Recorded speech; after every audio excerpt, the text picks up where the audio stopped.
Hello বন্ধুরা, আবার তোমাদের সামনে এসে গেছি আমি স্বপন কুমার বিশ্বাস। যাদের এইচএসে অ্যাকাউন্টেন্সি সাবজেক্ট আছে তারা ইতিমধ্যে থার্ড সেমিস্টারের পরীক্ষা দিয়ে দিয়েছো। পরীক্ষা যাই হোক না কেন তোমাদের ফোর্থ সেমিস্টারের জন্য অবশ্যই প্রস্তুতি তুঙ্গে রাখতে হবে। এখন তোমাদের প্রস্তুতি নেওয়া শুরু। আমি তোমাদের সামনে আজকে হাজির করতে চলেছি ফোর্থ সেমিস্টারে যে অ্যাকাউন্টেন্সি পরীক্ষা হবে তার সিলেবাস নিয়ে, এবং সিলেবাসের পরে প্রাথমিক কিছু একটু ধারণা কোনো একটা সাবজেক্ট নিয়ে তোমাদের সামনে আসব। দেখো, 40 মার্কসের পরীক্ষা হবে ফোর্থ সেমিস্টারে। এখানে তোমাদের আগে থার্ড সেমিস্টারে এমসিকিউ বেস ছিল, এখানে কিন্তু এসএকিউ অ্যান্ড এলএকিউ। তোমাদের 3 ধরনের প্রশ্ন থাকবে। এখানে তোমাদের 3টে পার্টে ভাগ করা হয়েছে। প্রতিটি পার্টে তোমাদের 5 নম্বরে, 3 নম্বরে এবং 2 নম্বরে করে কোশ্চেন থাকবে। সাম্প্রতিক কাউন্সিলের সভাপতি চিরঞ্জীব ভট্টাচার্য তিনি কিন্তু বলেছেন যে প্রতিটি প্রশ্নের জন্য প্রতিটি পার্টে 2x মেথডে প্রশ্ন করা হবে। অর্থাৎ যদি একটি প্রশ্ন উত্তর করতে বলে 2টি করে প্রশ্ন দেওয়া হবে, 2টির মধ্যে একটি, 2টি কোশ্চেন করতে বললে 4টি দেওয়া হবে, 4টের মধ্যে 2টি। এইভাবে এই মেথডে তোমাদের ফোর্থ সেমিস্টারের কোশ্চেন হতে চলেছে। চলে আসা যাক, প্রথম ইউনিটে থাকবে তোমাদের অ্যাকাউন্টিং ফর পার্টনারশিপ ফার্ম 2। 1টা আগের সেমিস্টারে ছিল। এখানে অ্যাকাউন্টিং ফর পার্টনারশিপ ফার্মের জন্য থাকবে 25 মার্কস। সেকেন্ড যে ইউনিটে আছে অ্যাকাউন্টিং ফর কোম্পানি 2, 1 আছে আগের সেমিস্টারে, আর 3 নম্বর হচ্ছে cash flow statement 5 marks. Accounting for partnership firm 25 marks. এখানে 4টি ভাগ করা হয়েছে। 1 নম্বর হচ্ছে কি change in profit sharing ratio among the existing partners. 2 নম্বর হচ্ছে অ্যাডমিশন অফ পার্টনার। 3 নম্বর হচ্ছে death and retirement of partner.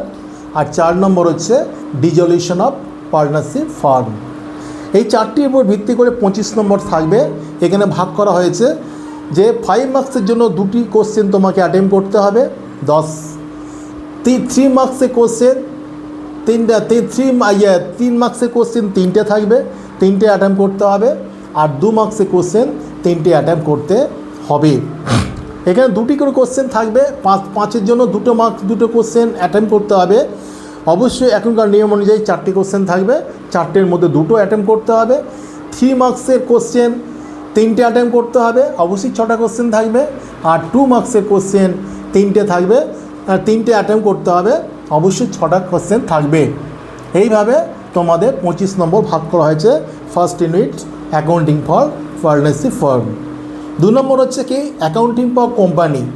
এখানে তোমাদের থাকবে 10 নম্বর বরাদ্দ। এখানেও 4টি পার্ট আছে। 1 নম্বর হচ্ছে অ্যাকাউন্টিং ফর শেয়ার ক্যাপিটাল। 2 নম্বর হচ্ছে পাবলিক সাবস্ক্রিপশন অফ শেয়ার। 3 নম্বর হচ্ছে ফরফিচার অ্যান্ড রিইস্যু অফ শেয়ার। আর 4 নম্বর হচ্ছে ডিসক্লোজার। এখানে 10 নম্বর কীভাবে ভাগ করেছে দেখো, 5 নম্বরে একটি অ্যাটেম্প করতে হবে, 3 নম্বরে একটি এবং 2 নম্বরে একটি। এইভাবে 10 নম্বর থাকবে। অবশ্যই তোমরা 2x মেথডে যেখানে একটি প্রশ্ন অ্যাটেম্প করতে 2টি প্রশ্ন করে থাকবে অবশ্যই। আর 3 নম্বর ইউনিটে থাকবে ক্যাশ ফ্লো স্টেটমেন্ট 5 মার্কসের। ক্যাশ ফ্লো স্টেটমেন্টে কী আছে indirect method of as accounting standard 3 revised and without adjustment. যখন ক্যাশ ফ্লো স্টেটমেন্ট তোমাদের আসবো কীভাবে করতে হবে নিশ্চিত তোমরা জেনে যাবে। অথবা যাদের কম্পিউটার যাদের ইন্টারেস্ট আছে, কম্পিউটারাইজড অ্যাকাউন্টস, তার ডাটাবেস ম্যানেজমেন্ট সিস্টেম, এই 2টো কোশ্চেন অর থাকবে। যে কোনো একটি কোশ্চেন অ্যাটেম্প করতে হবে 5 নম্বরের। এখানে 5 নম্বর থাকবে। এইভাবে তোমাদের 40টা নম্বর ভাগ করা হয়েছে। অবশ্যই তোমরা ফোর্থ সেমিস্টার উঠে গেছো, সিলেবাস সম্পর্কে জানলে। এইবার তোমাদের আলোচনা করব change in the profit sharing ratio among the existing partner. শুরু করে দিই। তোমরা অবশ্যই শুরু করতে হবে, মাত্র 4 মাস টাইম আছে তোমাদের, কিন্তু বেশি সময় নষ্ট করলেও চলবে না। তোমাদের এখন থেকেই প্রস্তুতি তুঙ্গি। এখন পুজোর টাইমটা একটু তোমরা সময়টা কাটিয়ে নিয়ে পুজোর পর থেকে অবশ্যই তোমাদের এ নিয়ে অবশ্যই নিমগ্ন থাকতে হবে। দেখো আমি তোমাদের পার্টনারশিপ অ্যাকাউন্টিং পর পার্টনারশিপ তে তোমাদের যে বিষয় যেটা অংশটা আছে সেখানে আছে change in profit sharing ratio among the existing partners।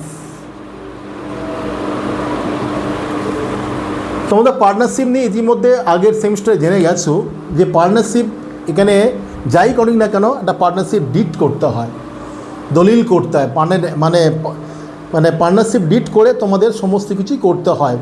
প্রথম যখন পার্টনারশিপ বিজনেস শুরু করে তখন ডিড করে নিতে হয় তাদের প্রফিট শেয়ারিং রেশিওটা কত। এবার কোনো কারণে পার্টনারশিপটা চলাকালীন সেই ডিডটা চেঞ্জ করতে, অর্থাৎ তোমাদের প্রফিট শেয়ারিং রেশিওটা যখন চেঞ্জ করার প্রয়োজনে পড়লে তখন ডিড করে সেই প্রফিট শেয়ারিং রেশিওটা তোমাদের চেঞ্জ করতে হয়। তখন চেঞ্জ করতে গেলে কি করতে হবে, অবশ্যই এখানে তখন কি পুরনো যে পার্টনারশিপটা সেটা ডিজলিউশন হয়ে যায়, আবার কনস্ট্রাকশন হয় নতুন পার্টনারশিপ। বোঝা গেল? তাহলে এখানে তখন কি হবে, এখানে দেখা যাচ্ছে যতগুলো পার্টনার থাকবে এই যে চেঞ্জ করার ফলে প্রফিট শেয়ারিং রেশিওটা চেঞ্জ করার ফলে কী হয় জানো, ফলে কি হয় একটা পার্টনার গেইন করে আরেকটা পার্টনার কিন্তু কি করে স্যাক্রিফাইস করতেই হবে। কারণ একই চুক্তি অনুযায়ী কী হয় এই ব্যবসায় যখন কী হয় কিছু এই পার্টনারশিপ ডিডটা এই যে প্রফিট শেয়ারিং রেশিওটা চেঞ্জ করার ফলে কী হয় কিছু পার্টনার তাদেরকে স্যাক্রিফাইস করতে হয় আর অন্য পার্টনারকে গেইন করতে হয়, যার ফলে কী হয় যে কিছু পার্টনারগুলো গেইন করে তার গেনের যে অ্যামাউন্টটা আর যে পার্টনারগুলো স্যাক্রিফাইস করে তাদের অ্যামাউন্টটা অবশ্যই সমান হয়ে যায়। এবং এখানে কী হয় জার্নাল এন্ট্রি কিন্তু পাস করতে হয়। তখন কী হয় যে পার্টনারগুলো গেইন করছে তাদের কী হবে, তাহলে গেইন পার্টনার্সের ক্যাপিটাল অ্যাকাউন্টে ডেবিট করতে হবে। তাহলে তারিখ হিসাবে কী লিখতে হবে যে gain partners capital account debit two sacrificing partners capital account বলে এভাবে জার্নাল এন্ট্রিগুলোকেও করতে হয়। এইবার তোমাদের জানতে হবে যে পুরনো যে প্রফিট শেয়ারিং রেশিও আছে নতুন প্রফিট শেয়ারিং রেশিও আনার ফলে কোন পার্টনারগুলো গেইন করছে কোন পার্টনারগুলো স্যাক্রিফাইস করছে, অর্থাৎ গেইনিং রেশিও আর স্যাক্রিফাইস রেশিওটা বার করা তোমাদের জানতে হবে। দেখো এখানে তুমি ধরা যাক তিনজন পার্টনার আছে, পার্টনার্স এ বি সি, তিনজন পার্টনার আছে। তাদের প্রফিট শেয়ারিং রেশিওটা কত 1:2:3। তাদের প্রফিট শেয়ারিং রেশিও কত 1:2:3। এটা ওল্ড। এখন এবার পার্টনারশিপ বিট করে দেখা যাচ্ছে তিনজনের মধ্যে পার্টনারশিপ কী হচ্ছে চেঞ্জ করা হচ্ছে কী হচ্ছে 3:4:5 ধরা যাক, এটা নিউ হচ্ছে। তাহলে প্রফিট শেয়ারিং রেশিও তোমাদের করছে, তাহলে পুরনো যে পার্টনারশিপটা এটা তখন কী হচ্ছে ডিজলিউশন হয়ে যাচ্ছে, ডিজলিউশন অফ পার্টনারশিপ। আর নতুন করে যেটা হচ্ছে তার ফলে কী হচ্ছে formation of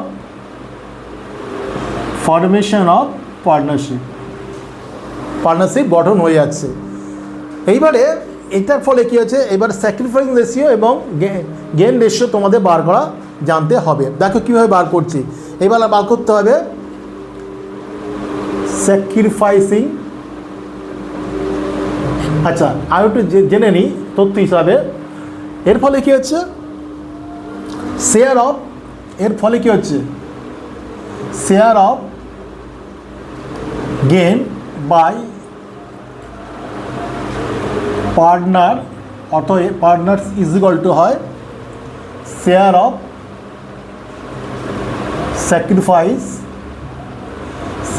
sacrifice by partner or partners. এটা অবশ্যই সমান হতে হবে। তার জন্য জার্নালিটি কী হবে, দেখো জার্নালিটি হচ্ছে যে gaining partners capital account debit two sacrificing partners capital account. এই অ্যাকাউন্টটা তোমাদের এই জার্নাল এন্ট্রিটা মেনটেন করতে হয়। যখন আমরা অঙ্কে আসবো, যখন পার্টনারশিপ অ্যাকাউন্টের ভিতরে ঢুকে যাব, যখন তোমার একটা প্রফিট শেয়ারিং ইস্যু থেকে আরেকটা নতুন প্রফিট শেয়ারিং ইস্যু হচ্ছে, তখন কিন্তু এই জার্নাল এন্ট্রি তোমাদের কাজে লাগবে। ধরো এই তিনটে পার্টনার আছে, কীভাবে তোমাদের গেইনিং রেশিও এবং স্যাক্রিফাইং রেশিওটা বার করব। তাহলে আমাদের এখন কাজটা কি, to find out gaining and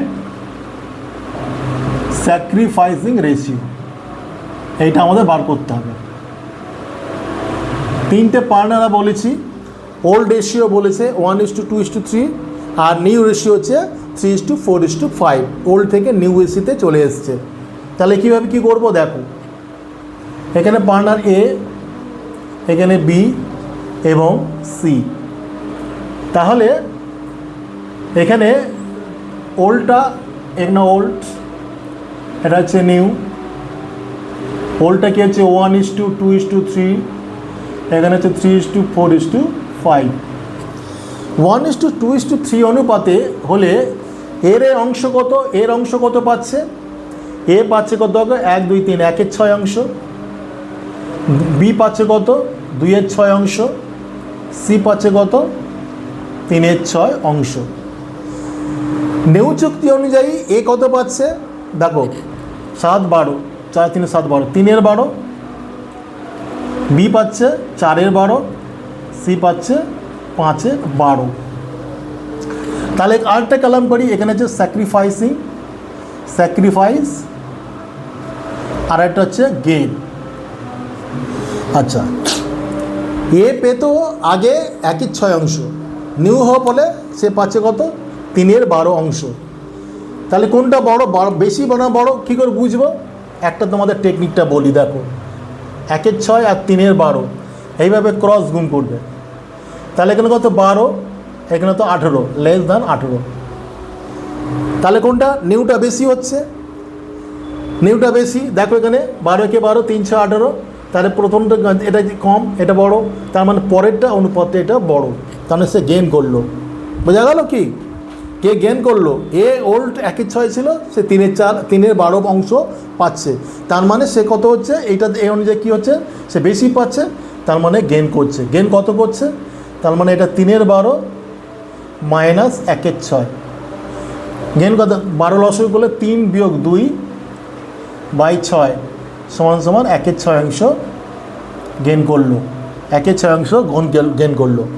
বিয়ের ক্ষেত্রে তাই, বিয়ের ক্ষেত্রে এটা তোমরা করে নেবে পরীক্ষা হলে, এটা কোনটা বড় ছোট বড় এইভাবে তোমরা করে নেবে। 12 দুগুণে 24, 4 24। দেখো এখানে দুটো সমান হয়েছে, তাহলে গেইনও করেনি, স্যাক্রিফাইসও করেনি।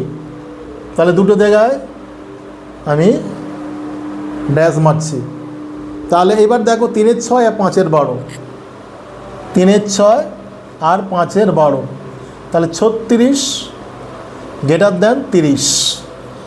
দেখো আগে সে তাহলে এইটা বেশি এটা কম, তার মানে স্যাক্রিফাইস করেছে, সে কম পাচ্ছে, তার মানে তাহলে তারটা স্যাক্রিফাইসে করে যাবে, সে স্যাক্রিফাইস করলো। 3/6 মাইনাস 5/12 কত করলো, 12 লসক হলে 6 - 5/12, তার মানে 1/12, 1/12। এখানে 12 লসগু, এখানে ভুল হয়েছে, এটা হচ্ছে 1/12। বোঝা গেল? আমি কি বলেছিলাম, অবশ্যই যে পার্টনার যেসব পার্টনারগুলো গেইন করছে তার যে পরিমাণটা যে পার্টনারগুলো স্যাক্রিফাইস করছে তার সঙ্গে সমান হবে। দেখো এখানে এ পার্টনার কিন্তু এখানে গেইন করেছে 1/12, বি পার্টনার করেনি, এর 0, আর সি পার্টনার কী করেছে 1/12। দেখো এই 1/12 সঙ্গে 1/12 কিন্তু সমান হচ্ছে। তাহলে এক্ষেত্রে জার্নাল এন্ট্রি করলে কী হবে, যে গেইন করছে তার অ্যাকাউন্টে তার ক্যাপিটাল অ্যাকাউন্ট ডেবিট হবে। তাহলে লিখব S capital account debit to sills capital account, sills capital account. এইভাবে কিন্তু এন্ট্রি করে তোমাদের প্রয়োজনীয় অঙ্ক করতে হবে। বোঝা গেল কীভাবে স্যাক্রিফাইস রেশিও এবং গেনিং রেশিওটা বার করতে হয়, তার জার্নাল এন্ট্রিটা করতে হয়। তোমরা জেনে গেলে এইটা তোমাদের profit, change in profit sharing ratio among the existing partner, কেন এগুলো কাজে লাগবে যখন তোমার গুডউইল ট্রিটমেন্ট হবে, যখন তোমার ব্যবসায় যখন রিজার্ভ আছে, অ্যাকুমুলেটেড প্রফিট অ্যান্ড লস আসবে, তখন স্যাক্রিফাইসিং করার জন্য তোমাদের স্যাক্রিফাইসিং রেশিও, গেনিং রেশিও ঠিক জায়গা তোমাদের কাজে লাগবে যখন আমি এই জায়গাটায় আসবো। আরেকটা কী হয়, পার্টনারশিপ চেঞ্জ করার ফলে আর কি করতে হয় না, ব্যবসায় যে অ্যাসেটস এবং লাইবিলিটিস আছে তাদের পুনর্মূল্যায়ন করতে হয়। পুনর্মূল্যায়ন করে তাদের প্রফিট অথবা লস নির্ধারণ করে করতে হয় এবং যে এক্সিস্টিং যে পার্টনারগুলো আছে তাদের ক্যাপিটাল অ্যাকাউন্টে ট্রান্সফার করতে হয়। তার জন্য কি করতে হবে, রিভ্যালুয়েশন অ্যাকাউন্ট করতে হয়, পুনর্মূল্যায়ন করতে হয়, যার জন্য রিভ্যালুয়েশন অ্যাকাউন্ট বলে একটা অ্যাকাউন্ট আছে, সেটা খুলতে হয় যখন পার্টনারশিপটা ডিডটা চেঞ্জ করতে হয় নতুন পার্টনার। হ্যাঁ, এবার যখন অ্যাডমিশন অফ পার্টনার হবে, পার্টনার যখন চলে যাবে, যখন ওই জায়গাটা আসবো তখন কীভাবে কী করতে হয় তখন সেটা বলবো। এখন এক্সিস্টেন্স পার্টনারের যে পার্টনারশিপ ডিডটা চেঞ্জ হয়ে যাচ্ছে, নতুন ওল্ড রেশিও থেকে নিউ রেশিও যখন চলে আসছে, তখন তাদের সম্পত্তি রিভ্যালুয়েশন, সম্পত্তি এবং দায়ের রিভ্যালুয়েশন করতে হয়। এখন কখন বাড়লে কী হবে, কখন কমলে কী হবে, এই সম্বন্ধে এখন একটু আলোচনা করি, আসা যাক, তোমরা দেখতে থাকো।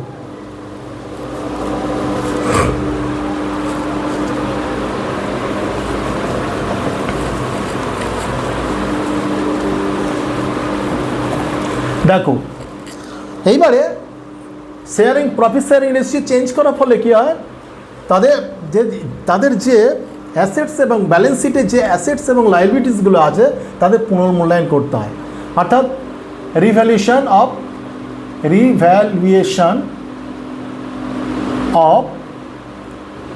অ্যাসেটস অ্যান্ড লায়াবিলিটিস, এটা পুনর্মূল্যায়ন করতে হয়, এটা পুনর্মূল্যায়ন করতে হয়। তার জন্য জার্নাল এন্ট্রি করতে হবে, জার্নাল এন্ট্রি থেকে তোমাদের লেজারে আসতে হবে এবং সেখান থেকে তোমাদের প্রফিট অর রিভ্যালুয়েশন অথবা লস অন রিভ্যালুয়েশন তোমাকে বের করতে হবে এবং সেটা এক্সিস্টিং পার্টনারের ক্যাপিটাল অ্যাকাউন্টে ট্রান্সফার করতে হবে। এক নম্বরটা কী হবে, রিভ্যালুয়েশন করার জন্য যখন অ্যাসেট, দেখো পুরনো ব্যালেন্স শিটে যখন মানে প্রফিট শেয়ারিং রেশিও চেঞ্জ করার আগে তাদের যে ব্যালেন্স শিটে যে অ্যাসেট ছিল, যা মূল্য ছিল, এবং যখন তাদের প্রফিট শেয়ারিং রেশিও যখন নতুন করা হচ্ছে তখন দাঁড়িয়ে সেই অ্যাসেটসের মূল্য কত নির্ধারণ করা হয়। যদি দেখা যায় যে আগের ব্যালেন্স শিটে অ্যাসেটসের মূল্য এখন মূল্য দেখা যাচ্ছে বেড়ে গেল, ধরো আগে প্ল্যান্ট অ্যান্ড মেশিনারির মূল্য ছিল 50,000 টাকা, যখন চেঞ্জ করছি প্রফিট শেয়ারিং রেশিও তখন তার মূল্য দাঁড়াচ্ছে 60,000 টাকা, তাহলে 10,000 টাকা বাড়লো। যখন অ্যাসেটস ইনক্রিজ করে তখন কী হবে, অ্যাসেটসের মূল্য যখন বাড়ে তখন কি জার্নাল এন্ট্রি করতে হবে, সেই assets account debit to partners capital account, যে পার্টনার্সগুলো আছে তাদের পার্টনার্সদের সেই ওল্ড শেয়ারে তাদের ভাগ করে দিতে হবে, সেই ক্যাপিটাল অ্যাকাউন্টে ট্রান্সফার করতে হবে। তাহলে কি লিখব, when the value of assets increases, যখন অ্যাসেটসের মূল্য বাড়ে তখন কী হবে, assets account debit to revaluation account. বোঝা গেল যতটা মূল্য বাড়ছে। এবার ডিক্রিজের ক্ষেত্রে ইন কেস অফ ডিক্রিজেস তখন কী হবে, উল্টো entry. In case of decreases তখন উল্টো এন্ট্রি হবে, যে revaluation account debit, revaluation account debit two assets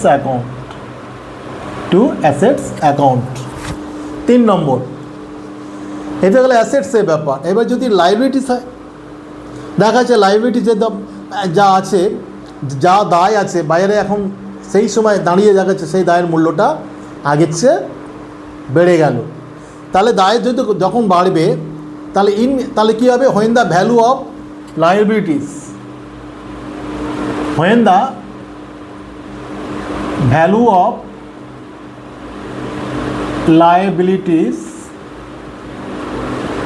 increases, যদি দায়ের মূল্যটা বাড়ে, দায় বেড়ে যাচ্ছে, তখন কী হবে, অ্যাসেটস সাথে উল্টোটা হবে, তখন কী হবে, revaluation account debit two assets account, revaluation account debit two liabilities account, liabilities account. ঠিক আছে, এইবারে 4 নম্বর হচ্ছে in case of decrease of assets, car decrease, in case of decreases of liabilities, তখন কী হবে, লাইবিলিটিস কমে যাওয়া মানে অ্যাসেটস বাড়ানো, অ্যাসেটসের মতো ইনক্রিজের মতো হবে, তখন কী হবে, liabilities account debit, liabilities account debit two liabilities account debit to revaluation account, revaluation account.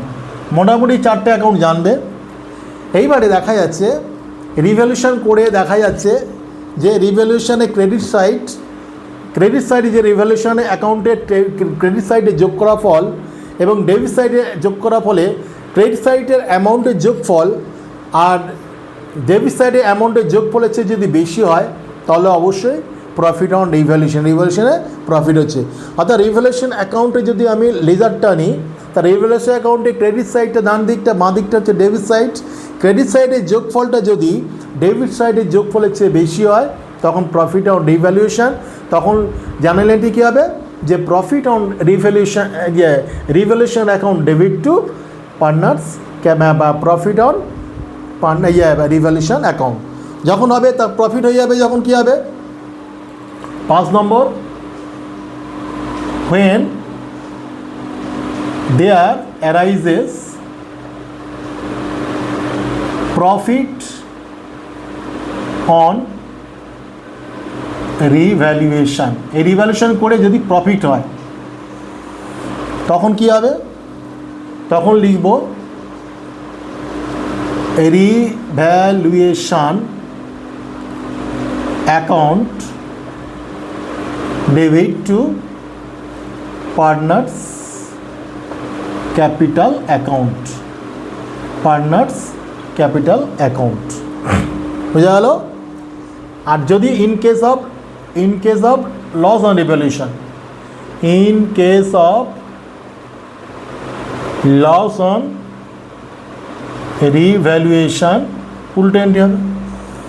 Revaluation যদি লস হয় তাহলে কী হবে, partners capital account debit to revaluation account. বোঝা গেল? এখন প্রফিটটা কী করে হবে বলেছি না, যে টোটাল অফ